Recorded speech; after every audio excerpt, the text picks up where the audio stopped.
మీ ఉదాహరణ సింపుల్ అండి. మాకు దోమ అనేది సోకడం జరుగుతుంది. ఎందుకంటే కోత టైంలో వాతావరణం ప్రభావం తుఫాన్లు గట్టే వస్తే తేమ వాతావరణం వచ్చేటప్పుడు మాకు కంపల్సరీగా దోమ వచ్చింది.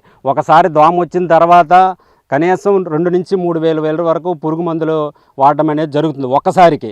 అది ఆ పంట వస్తుందో చేతికి వస్తుందో లేదో తెలియని పరిస్థితిలో ఉంది. కానీ మేము ఇక్కడ తూటాకులు, ఇక్కడ మాకు లంకాడం ఆకులు, రకరకాల లోకల్ పేర్స్ ఉంటాయి. తూటుకాడ ఆకుల్ని మేము ఒక 10 కేజీల ఆకుల్ని 20 లీటర్ల దేశవాళీ ఆమూతుల్లో మరగబెట్టి ఒక స్పేర్కి 1/2 లీటర్ చొప్పున మేము పిచికారీ చేసాము. దోమ అనేది అసలు 100% మాకు జీరో ఖర్చుతో, ఇటువంటి కొట్టడానికే మాకు సొంతంగా నేనే కొట్టుకుంటున్నాం. కొట్టడానికి మాత్రమే ఖర్చు అవుతుంది ఎవరికైనా. ఇటువంటి ఖర్చు లేకుండా మా కషాయాలు ఏదైనా ఖర్చు లేకుండా మాకు ఉచితంగా అవుతుంది. ఓవరాల్గా చూసుకుంటే వరిలో పురుగులు తెగుళ్ళు వచ్చిందంటే కనీసం 5,000-6,000 రూపాయలు ఖర్చు అనేది అవుతుంది లీస్ట్గా. మాకు అది ఆ ఖర్చు అనేది మా కషాయాలు అనేది చేయడానికి ఎటువంటి ఖర్చు కూడా లేదు. ఇక్కడున్న ఆకులతోనే, ఇక్కడున్న దేశవాళీ మూత్రంతోనే మేము తయారు చేసుకొని మేము ఆ పురుగులు తెగుళ్ళు బారి నుంచి మేము బయటపడడం జరుగుతుంది. ఈ విధంగా మాకు ఎటువంటి ఖర్చు కూడా లేదు సార్. ఓన్లీ పిచికారికి మాత్రమే ఖర్చు. దమ్ములో మేము వరికి 400 కేజీల ఘనజీవామృతం, అంటే ఇప్పుడు ఇంతకుముందు మనము బండిలుగా ఒక 4-5 టన్నులు గత్తం అనేది వేయడం జరుగుతుంది. కానీ ఇప్పుడు అంత పశు సంపద లేదు. ఒక 400 నుంచి, అంటే మనకు 2 ఘనజీవామృతాలు, టైప్ 1, టైప్ 2. టైప్ 1 ఘనజీవామృతం ఏంటంటే డైరెక్ట్ పచ్చిపేడను తీసుకొని అందులో పప్పు దినుసుల పిండి, పేడ, మూత్రము, పుట్టమట్టి వేసి టైప్ 1 అది 400 కేజీలు ఘనజీవామృతం తయారు చేసి దమ్ములో 200 కేజీలు, వరి వేసినట్టు 20 రోజుల తర్వాత ఒక 200 కేజీలు మేము డిఏపి బదులుగా అది ఉపయోగించడం జరుగుతుంది.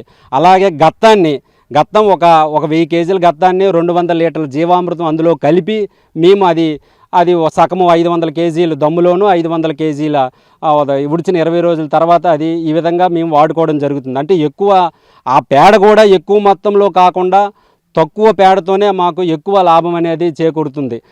అది దమ్ములకు సంబంధించింది. తర్వాత మేము ప్రతి 20 రోజులు కూడా ద్రవజీవామృతం అనేది పారించడం జరుగుతుంది. ఫస్ట్ దఫాగా ఏంటంటే నేమాస్త్రం అనేది, అంటే ఎటువంటి గుడ్డు దశ రసం పీల్చే గుడ్లు ఏమైనా ఉంటే సర్వరోగ నివారణగా మీ నేమాస్త్రం అంటే ఏమీ లేదు. ఓ 10 కేజీలు వేపాకులు తీసుకొని 10 లీటర్ల మూత్రం కలిపేసి అందులో 2 కేజీల పేడ కలిపేసి అది ఏంటంటే ఒక వారం రోజుల తర్వాత దాన్ని స్పేర్ చేయడం జరుగుతుంది డైరెక్ట్గా. అది 2 మాసాల వరకు నిల్వ ఉంటుంది. అది కొట్టిన తర్వాత మ్యాక్సిమం 99% ఎటువంటి పురుగులు కూడా రాకుండా ఉంటుంది. ఎందుకంటే వరి స్టార్టింగ్ దశలో మేము కొడతాము, ఆ గుడ్డు దశ అనేది నివారణ అనేది జరుగుతుంది. ఒకవేళ ఎక్కువైనా రసం పీల్చే పురుగులు అటువంటివి ఏమైనా ఉంటే మేము అక్కడ ఏంటంటే అగ్నాస్త్రం అనేది వాడుతాము. దానికి ఏమిటి పచ్చిమిర్చి, పొగాకు, తెల్లుల్లి, మూత్రము ఇవి కలిపేసి మరగబెట్టి మేము ఆ పురుగు ఉధృతిని బట్టి మేము పిచికారీ చేయడం అనేది జరుగుతుంది. ఎకరాకి ఒక 3-4 లీటర్ల వరకు 100 లీటర్ నీటిలో కలిపిస్తే ఇంతవరకు దాని అవసరం రాపోయింది. పురుగులు తెగుళ్ళు అనేది ఎక్కువగా వస్తాయి అనుకుంటే నత్రజని అంటే యూరియా, డిఏపి వాడిన పొలాలకే వస్తాయి. ఎందుకంటే అది నల్లగా అయిపోయి ఆ స్వీటుకి పురుగులు అనేది ఆకర్షితం అవుతాయి. కానీ మేము ప్రకృతి వ్యవసాయ పద్ధతిలో పండించిన ద్రవజీవామృతం, ఘనజీవామృతం వాడడం వల్ల నాకు తెలిసి ఎటువంటి పురుగులు కూడా రావు.